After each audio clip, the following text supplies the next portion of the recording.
Hey guys, welcome back to a brand new video. TerrabyteEater here today, and today I'm showing you guys how you can create Vanoss style thumbnails. Now this is actually one that I did not do very well on at all really. It went okay, but for this actual one that we're going to be creating in this tutorial, it'll look a lot better than this. This is just a quick test one I did real quick, and it looks pretty nice. And so what we're going to do, or not, it doesn't look good, but it looks like is actual thumbnails. So what you're going to want to do is go into whatever photo editing / creating program that you have.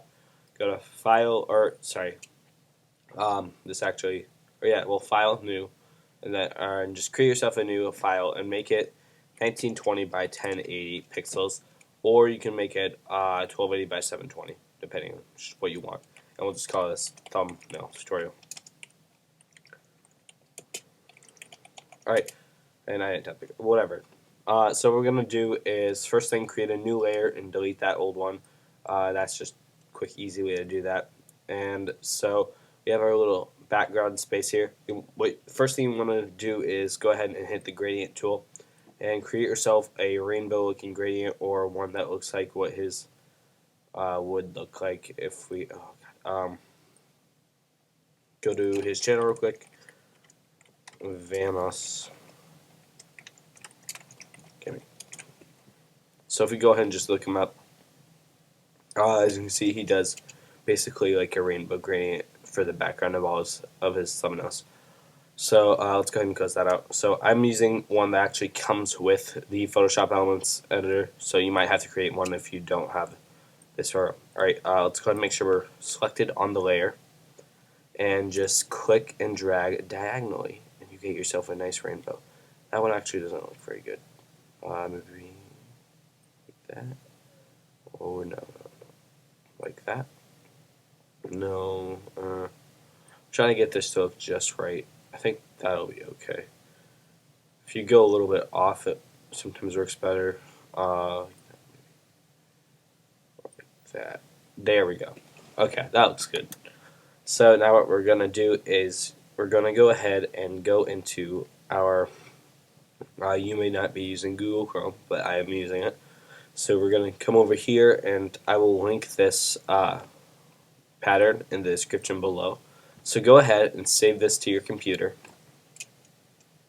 as whatever you want to call it. I'm just going to call mine diagonal lines as soon as this, there, diagonal lines. Alright, so now once I have that, I'm going to go ahead and import it, or not import it, but I'm going to go ahead and open it up in Photoshop.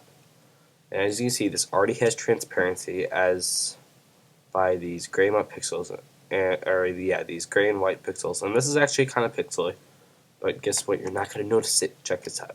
So we're going to go ahead and put this into the file, the gradient file. And there, it's already nice and smooth. You just have to like zoom in to really see the pixels or anything. You can't actually kind of see it right now, but guess what? Next thing we're going to do, opacity really far down to like 4% or 3. And then also you can just do overlay. And that overlay doesn't really look very good with it, so just change the opacity. So I'm just going to go for, bam. And that just looks really good on it. It doesn't really, it just looks good. You can't really notice it that much. It's at like a point where you can't really notice it, but without it, it would look completely different and not as good. I don't know exactly how to describe it. Next thing what you want to do, get this, or get yourself a GTA 5 logo, and this is not a good one. Let's get a better one than that. I think this one, or this one. But never mind. This one looks good. So I'm gonna go ahead and save this to my computer as just, yeah, that works. All right. So Grand Theft Auto 5 logo. And so then we're going to go ahead, and it's on my desktop, I believe. Right here. Alright, so once we have this, and right now I'm just going to hide it. stop icons for now. And so we have this, and it already has transparent pixels. If it doesn't have transparent pixels when you get it, take your magic wand tool and just select all that white area. And then just hit delete. But anyway, and then also you want to deselect it. And so let's take this, drag it in here, maybe even make it a little bit bigger, apply, there. So now what you want to do is go onto the interwebs and go ahead and go to dafont.com, which I will have linked in the description below, dafont.com, dafont.com. And so go into the search and type in price down. And go ahead, download this font and install it onto your computer. Once you've done that, go into Photoshop again. Go to your, or whatever editing program. I'm just going to say Photoshop because that's what I'm using. Grab your type tool or text tool and click under and type fun. Make sure you're on that font. You don't have to type fun. That's actually what he puts in his video things. So that's why I'm going to put fun. I'm going to hit OK. Probably make this a little bit bigger. About like that. Alright, then I'm going to go ahead and go to my layer settings, or my style settings. It's also called like blending modes and other things like that. I'm going to hit stroke and turn the stroke up to maybe, no, that's too high. 10 pixels looks good. I'll pass it all the way up. And that looks pretty good.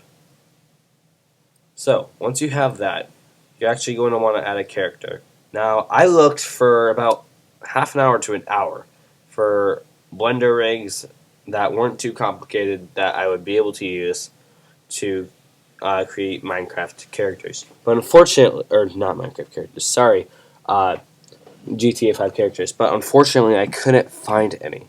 So what I did was I went into Google and I just looked up the characters. And so here's Michael from GTA 5. I'm going to go ahead and view this image, and I'm just going to save it to my computer. Yeah, let's call it Michael. Alright, so let's go ahead and make this, minimize this here. And right here. So go ahead and open up that Michael file. Then what you want to do, the first thing you want to do, unless you don't have this, take the selection brush, make it pretty big pixel wise. We go about that size. And I thought the selection brush did more than that. Oh, sorry. I'm going to use the quick selection tool. And I'm going to make it pretty big. And let's turn that down there. So if you don't have this, don't worry. Go ahead and just use the sorry, what's it called? Hold on, let me go back a little bit with this. Go ahead and just use your normal lasso tool. If you don't have that, then this is going to be super hard. But yeah. Wow, this is being super annoying. I just want like a little bit. Alright, well that's not gonna change. Yeah. So, but this will make things a lot easier if you have it.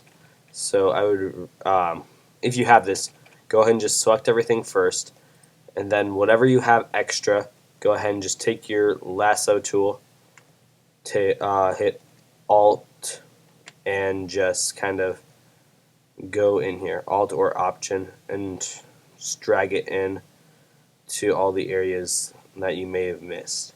I'm just going to go like that. And that didn't look too great. I don't have that steady of a hand, I guess. But anyway, let's go down and down like this. And go ahead and just get rid of that big fat area we don't want. Because obviously we don't want that showing up. We just want the character. This is really the easiest way to do this unless you like know a way to rig characters. But like the only way I could find was like animating stuff or not exactly animating, but like creating your own character or your own Blender rig for a character, and then you'd have to design it just like a character from GTA. It would be super hard. That would be its own separate tutorial, and I don't really know that much about Blender, so I didn't feel like doing that. Alright, so we have this all selected nice and dandy, and I'm just going to go ahead and drag it over into, alright, whatever. This is a tutorial after all, but try to be as exact as you can be, really, when you do yours. I'm going to drag it in here, do Command T for transform, or Control, I should probably say, whenever I say Command, do Control.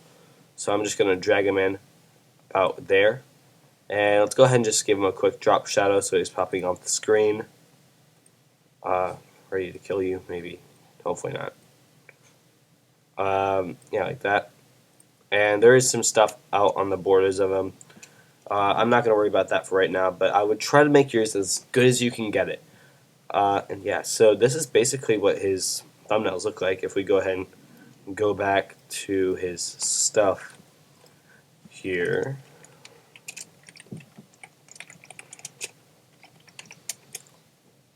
Alright, so if we go over to his thumbnails, so as you can see, besides the fact that it's kind of flipped the way that I did it, but over here, here's some of them that were the way that I did. But yeah, I think he takes in-game screenshots. I don't actually have the game myself, so I didn't take any in-game screenshots, but I'm guessing he takes in-game screenshots and then would edit them somehow, or would just like take the character out, but I'm not completely sure.